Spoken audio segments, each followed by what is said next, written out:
Alive and Well STL is a presentation of the St. Louis Regional Health Commission and RareGem Productions to build a healthier St. Louis. Power up with the positive. Learn more at OneRareGem.com. That's OneRaregem.com. The Regional Health Commission works in partnership with regional health sector advocates and stakeholders to improve healthcare access, reduce health disparities, and improve health outcomes for the uninsured and the underinsured in St. Louis City and County. Alive and Well STL. Alive and Well STL teams up with the Forsake of All Project at the St. Louis Science Center to host a forum on emotional well-being. We extended the microphone to participants who wanted to join the conversation. Keep trying things and keep doing and keep fighting. And don't let anyone tell you what you cannot do or where you cannot go. That's right. Yeah, if I can, you can. This is producer Jade Harrell. We'll be right back. Sometimes you got to dig in to be alive and well. Sometimes you got to carve it out. So I've learned that there really is no such thing as control. And the sooner you realize that, the easier life gets. You can have a plan, which I recommend for everybody to have a plan. Your main plan, a plan B, a plan C. But at the same time, when stuff goes wrong, I just don't sweat it anymore. Montrese Williams, mother, author, triumphant victor. We all should be alive and well. Learn more at aliveandwellstl.com. Alive and Well STL. Alive and Well STL teams up with the Forsake of All Project at the St. Louis Science Center to host a forum on emotional well-being. So we welcomed participants who wanted to share and join the conversation. Meet Ronald, who at the prime of his life lost his eyesight, but did not lose his determined spirit. All right, so we are live here at the St. Louis Science Center for the Forsake of All Emotional Wellbeing Community Action Forum, and I am joined by my good friend Ronald. How are you, Jay? Happy Hello. to be here. I'm glad you're here. And Ronald, what brought you out here today? Well, as you know, I'm interested in health. I'm more or less a holistic person. I'm interested in health and community and being well. Yes, you are. We met many years ago at a YMCA. Yes. I was homeschooling my children. As a matter of fact, they were in strollers at the time. Now they're about as tall. They're taller than me, Ron. That is true. And you were there working on your wellness and were fit and active, but also very observant, which some might say, well, how so? Yes, sensory. Yes. Let's talk about how, with your sensory, you are connecting with the world around you through your senses. Well, I pride myself on I always have been a well-rounded individual and outgoing and perceptive, and Yes. I've always been interested in life, and people have vibes, and as yourself, you have a good vibe, and you kind of sense that and pick up on it. Wow. How do you sense it? How do you feel that? Well, it's just a sensation that one gives off. I guess it's akin to a mood ring or something. It was interesting that after all these years, and we haven't seen each other in years, It's been a couple of years. that you knew I was here. Yeah. Is it by that perception? Someone told me you was here, and as I got closer, I recognized your voice. Yeah. Yeah. And when we hugged, it was like closing the gap of time. Right. You're slimming down and looking good. That's what amazes me. So for those that don't know, Ron is what they call visually impaired. Is that what you would call it? Yeah, that's fine. That's fine. Now, can you see partially or? Yeah, I'm totally blind. Totally blind. Has that been since your birth? No, I had a head injury at 24. I was 24. operated on for a detached retina. Wow. Do you mind sharing how you were injured?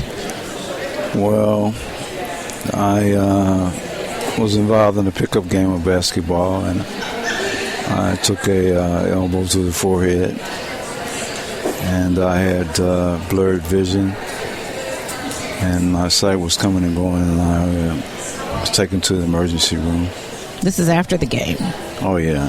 The next day, actually. And the head injury was from the elbow. Did you fall or have any impact otherwise? No, just my head snapped back. Sure. Now here you are, a 20-year-old man. You're tall, you're active, you're fit. This changed things for you. Yes, it was a big transformation.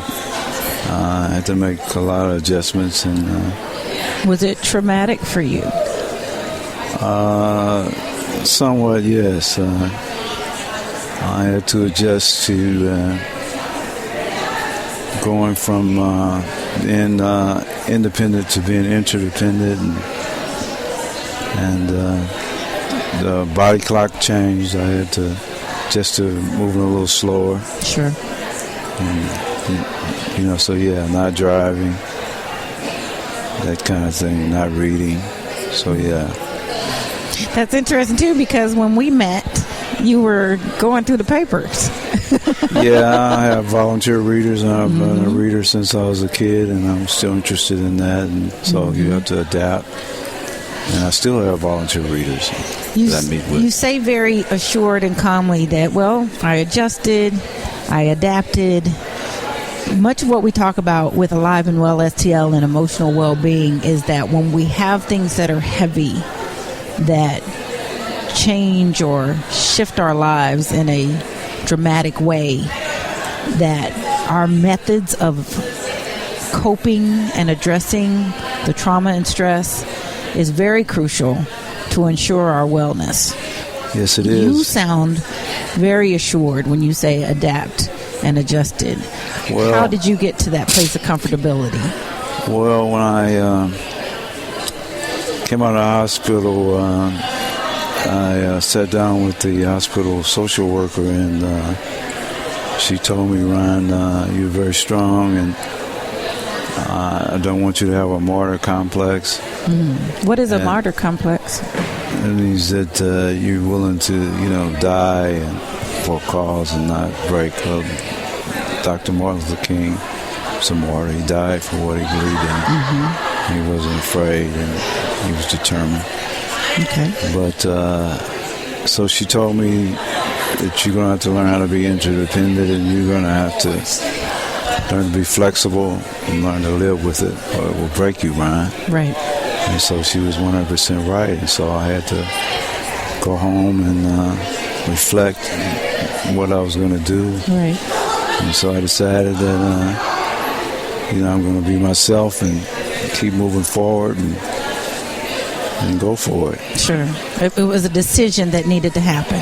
Yes. Why specifically a decision as opposed to try or hope?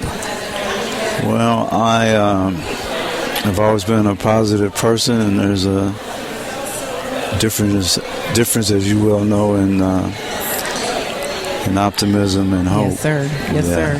So, I'm a combination of both of them. Yes, you are. And but positivity has helped me along, and the faith in myself and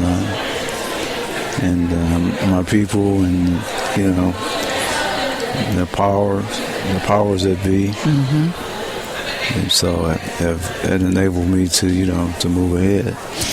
You've always been a bright light and encouragement and positive in every encounter that I've had with you. Can you share some encouragement for our viewers, our listeners who have things that shake the reality, that change their lives, that impact them in a major way? From your experience and your heart, share some encouragement for anybody that may be dealing with that today. Well, you are, who you are, and that's including the environment and hereditary factors enter in there. And I got some pretty good genes. And yeah, you got some good genes. Skin look like pudding. And thank you. And I come from pretty good stock, and yes, so sir. I basically have always been a positive person. And so I guess this genealogy going on to a degree, and I've always been more or less philosophical, and so I took a look inside of myself and And I said that, I'm not going to give up. That's not my makeup. So, so I just, use the term adapted and just keep trying things and keep doing and keep fighting. And don't let anyone tell you what you cannot do or where you cannot go. That's right.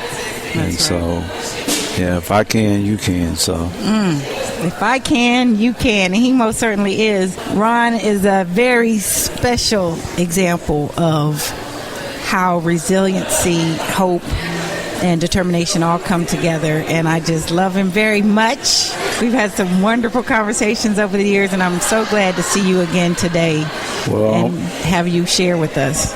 Well, I'd like to thank you 100% for inviting me, and I really enjoyed it, and I hope that I can come back and of course we've been talking about doing this for a while. Be of some help to someone. It came to fruition. Thank you so much, Jay Orrell. It's my pleasure, Ron. Peace and blessings. Ronald, his message for the rest of us is don't give up. Don't let anyone tell you where you cannot go or what you cannot do. And he encourages that if he can do it, we most certainly can also. We're excited to have you join us with the Alive and Well STL movement. Alive and Well STL is now a community-wide effort focused on reducing the impact of stress and trauma on our health and well-being. The research is clear.